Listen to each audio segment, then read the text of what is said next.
Mbak Zizi, Pak Diro. Ini Mbak, saya kan lagi program diet. Cuma udah 3 hari nih saya nggak makan-makan.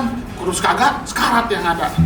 Ya iyalah, yang namanya diet itu jangan gak makan sama sekali, Be. Jadi tetap harus olahraganya. Yang pertama, diatur pola makannya sesuai sama kebutuhan. Proteinnya terpenuhi, seratnya, karbohidratnya. Istirahat juga penting, minum air putih juga harus yang banyak. Bukan berarti gak makan sama sekali. Nah benar Mbak Zizi. Selain itu, kita juga perlu menjaga pola hidup sehat. Seperti jaga kualitas tidur, jam tidur, jangan begadang, hindari konsumsi alkohol, banyak-banyak minum air putih, dan kemudian olahraganya nggak perlu lama-lama, 30 menit saja setiap hari, yang penting konsisten. Wah, Bapak tahu banyak soal pola hidup sehat ya?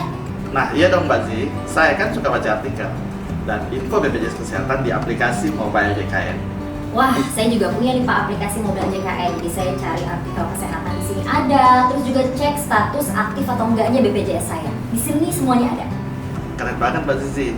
Walaupun kita sudah menjalankan pola hidup sehat, tapi yang namanya sakit bisa datang kapan saja. Nah setidaknya kepesertaan BPJS kita harus selalu aktif. Jadi bisa digunakan kapanpun dan dimanapun. Oh iya dong Pak, sedia payung sebelum hujan. Oh gitu ya Pak. Jadi kita harus tetap makan ya. Yaudah deh Om, lu tolong beliin gue nasi bebek. Bebeknya 1 ekor, tambah tempe, tahu, sama terong, sama es teh manisnya 2. Buruan sih.